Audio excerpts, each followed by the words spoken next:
wanna be a billionaire, so freaking bad. Buy all of the things I never had.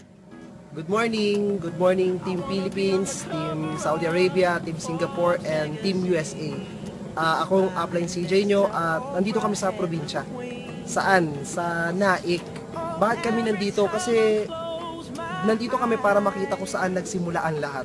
Kung saan nagsimula si upline Richard Raagas. At syempre, kasama namin dito si Lloyd at si mismo upline Richard Raagas. Andito ang probinsya, tinutinin nyo. Ang daming puno. Ayan o, probinsya talaga.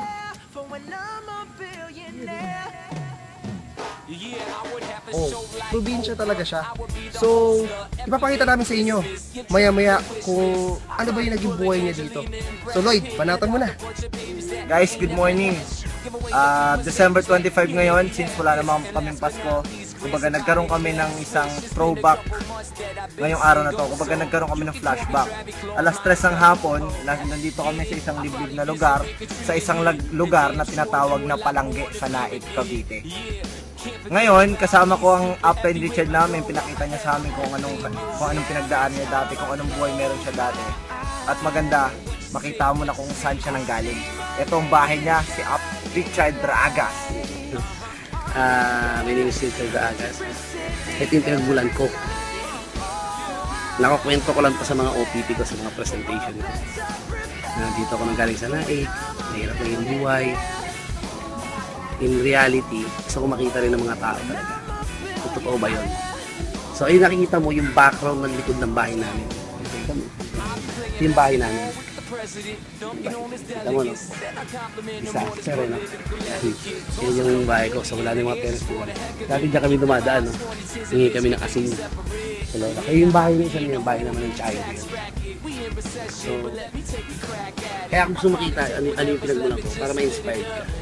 Imagine mo sa lugar na to, dito ako nag-aral, dito ako nagbuhay, dito ako nagtulog, dito ako kumakain, dito ako naglalaba. Yung mga tram namin yun, naglalaba ng mga damit, di ba?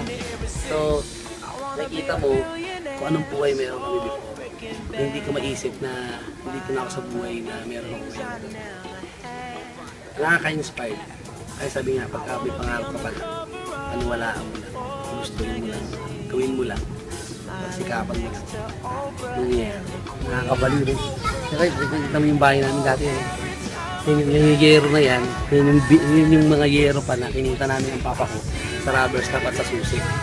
So hindi na lang ancestral house na to.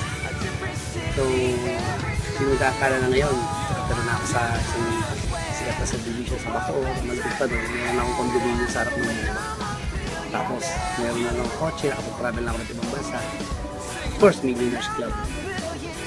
And next year, malupit nun, yung mga panibagong resulta na naman kami ilalabas na nakakabaliw. I wanna be a billionaire. I wanna be a billionaire. So freaking bad.